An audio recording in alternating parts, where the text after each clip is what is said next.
Hello students, कैसे हैं आप सभी। मैं रिया राठौड़ एक बार फिर से आप सभी का स्वागत करती हूँ यूपी एग्जाम्स वाला यूट्यूब चैनल पर और उम्मीद करती हूँ कि आप सब बहुत अच्छे होंगे, आपकी स्टडी काफ़ी अच्छी चल रही होगी।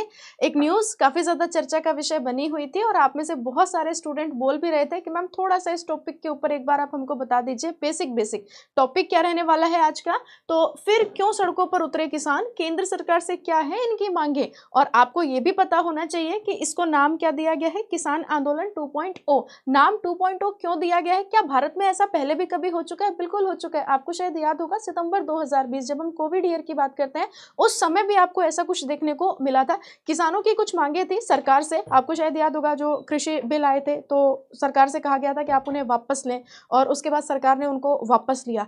तो अभी जो चल रहा है उसके ऊपर भी डिस्कशन करेंगे और जो पहले हो चुका है थोड़ा सा उसके ऊपर भी हम लोग डिस्कस करेंगे। तो शुरू करते हैं। देखो बात है 17 सितंबर 2020 की।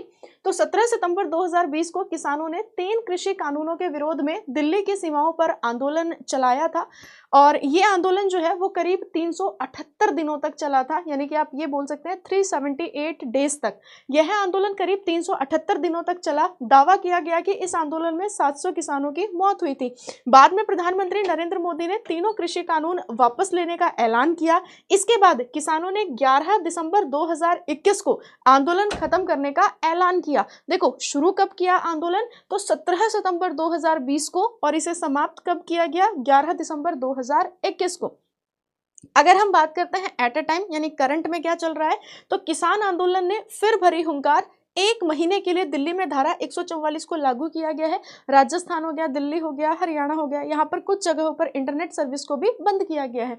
किसान आंदोलन को देखते हुए केंद्र शासित प्रदेश दिल्ली ने 1 महीने तक किसी सार्वजनिक सभा पर रोक लगा दी है। यानी आप यहाँ पर सार्वजनिक सभा जो है वो नहीं कर सकते, बहुत सारे लोग एक जगह इकट्ठे नहीं हो सकते है ना 1 मंथ के लिए, क्योंकि यहाँ पर धारा 144 लागू है। आंदोलन को देखते हुए हरियाणा के 7 और राजस्थान के 3 जिलों में इंटरनेट बंद है। 15 जिलों में धारा 144 को लागू किया गया है। हरियाणा और दिल्ली का सिंधु टीकरी बॉर्डर, यूपी से जुड़ा गाजीपुर बॉर्डर पूरी तरीके से सील है, यानी इनको एंट्री जो है वो ना मिले। किसानों के मुताबिक अगर हम देखें तो 800 ट्रॉलियों में 6 महीने तक का राशन ये अपने साथ लेकर के चले हैं। जत्थों में महिलाएं भी शामिल हैं जो कि लंगर की जिम्मेदारी संभालेंगी। आगे बढ़ते हैं। किसान संगठनों की जो प्रमुख मांगे हैं इनकी, क्योंकि बेसिकली हम जब भी हमारी कोई डिमांड होती है तो हम ये सारी जो चीज़ें कर रहे हैं वो डिमांड के लिए तो कर रहे हैं।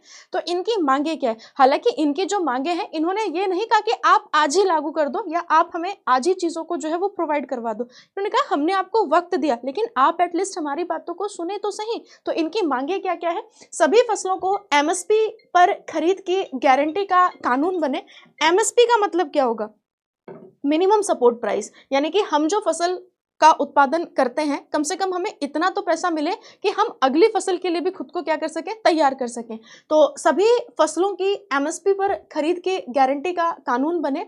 डॉक्टर स्वामीनाथन आयोग की रिपोर्ट के हिसाब से कीमत तय हो।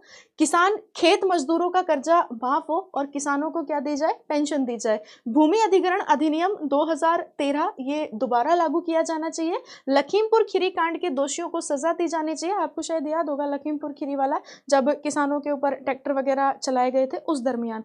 तो लखीमपुर खीरी कांड के दोषियों को सजा दी जाए। मुक्त व्यापार समझौते पर रोक लगाई जाए, यानी जो फ्री ट्रेड होता है उस पर रोक लगाई जाए। विद्युत संशोधन विधेयक 2020 को रद्द किया जाए। मनरेगा में हर साल 200 दिन का काम दिया जाना चाहिए और 700 रुपये जो है वो दिहाड़ी दी जानी चाहिए। बेटा इंपॉर्टेंट फैक्ट बनेगा, थोड़ा सा इसको क्या रखेंगे आप लोग, ध्यान रखेंगे, है ना। तो मनरेगा में हर साल 200 दिन का काम मिलना चाहिए, 700 रुपये दिहाड़ी दी जानी चाहिए। किसान आंदोलन में मृत किसानों के परिवारों को मुआवजा मिलेगा और साथ ही में अगर हम बात करते हैं तो सरकारी नौकरी भी मिलनी चाहिए। जो किसान आंदोलन हुआ था मैंने आपको बताया 2020 वाला, तो किसान आंदोलन में मृत किसानों के परिवारों को मुआवजा, सरकारी नौकरी मिले। नकली बीज, कीटनाशक दवाइयां व खाद वाली कंपनियों पर कड़ा कानून बनाया जाना चाहिए, क्योंकि किसान खरीद लेते हैं तो ओवरऑल नुकसान किसका होता है, अन्नदाता का होता है, यानी किसान का होता है। मिर्च, हल्दी और अन्य मामलों के लिए राष्ट्रीय आयोग का गठन किया जाना चाहिए। संविधान की 5वीं सूची को लागू कर आदिवासियों की जमीन की लूट बंद की जाए। अनुसूचित क्षेत्रों एवं अनुसूचित जनजातियों का प्रशासन एवं नियंत्रण जो है वो बेहतर से बेहतरीन किया जाना चाहिए। अब अगर हम बात करते हैं एमएसपी का मतलब क्या होता है, तो मैंने आपको ऑलरेडी बता दिया। एमएसपी का मतलब क्या हो जाएगा, मिनिमम सपोर्ट प्राइस। अगर आप हमसे हमारी फसल खरीद रहे हैं तो आप हमको इतना रुपया तो दें कि हम आगे के लिए भी चीजों को क्या कर सकें, सोच सकें। सरकार एमएसपी तय करके कुछ फसलों के उत्पादन को बढ़ावा देती है। हालांकि नीति आयोग की रिपोर्ट कहती है कि देश के सिर्फ 6% किसान ही एमएसपी का फायदा ले पाते हैं, क्योंकि ज्यादातर राज्यों में एमएसपी पर अनाज की खरीद नहीं होती है। अब अगर हम बात करते हैं कि एमएसपी में कितनी फसलें हैं जो कि शामिल है, बेटा अगर आप मेनली देखोगे तो 23 फसलें आपको यहाँ पे देखने को मिलेगी। आपके एग्जाम पॉइंट ऑफ व्यू से भी इंपॉर्टेंट बनेगा ये क्वेश्चन। तो एमएसपी में कितने फसल शामिल हैं, मैंने ओवरऑल तो बोला आपको 23। तो देखो 7 प्रकार के अनाज हैं, 5 प्रकार की दालें हैं, 7 तरह की तिलहन फसलें हैं, 4 व्यापारिक फसलें हैं। एक बार डिटेल में देख लेते हैं। जैसे 7 प्रकार के अनाज में धान हो जाएगा, गेहूं हो जाएगा, मक्का है, बाजरा है, ज्वार है, रागी है और जौ है। वहीं अगर हम दाल की बात करेंगे, चना है मतलब अरहर या जिसको तुअर की दाल बोलते हैं, उड़द, मूंग, मैसूर। इसके अलावा 7 तरीके की तिलहन है, जैसे रेपसीड या सरसों, मूंगफली, सोयाबीन, सूरजमुखी, तिल, कुसुम, राम तिल।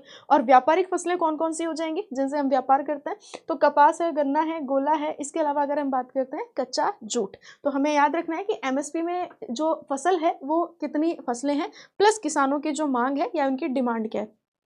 हालांकि मैंने आपको स्टार्टिंग में ही सेशन के बोला था कि उन्होंने ये नहीं कहा कि आप इन्हें आज ही लागू कर दो, आज मतलब आप समय लो, लेकिन समय के साथ आप इनको क्या करें, समय के साथ आप इनको लागू करें। आपको सेशन समझ आया होगा। मुलाकात करते हैं सुबह 7 बजे करंट अफेयर के सेशन में। अपना ध्यान रखिएगा, स्वस्थ रहें, मस्त रहें, हंसते रहे, खिलखिलाते रहे और ऐसे ही सीखते रहे मेरे साथ और हमारी पूरी टीम के साथ। Thank you so much, bye bye, best of luck.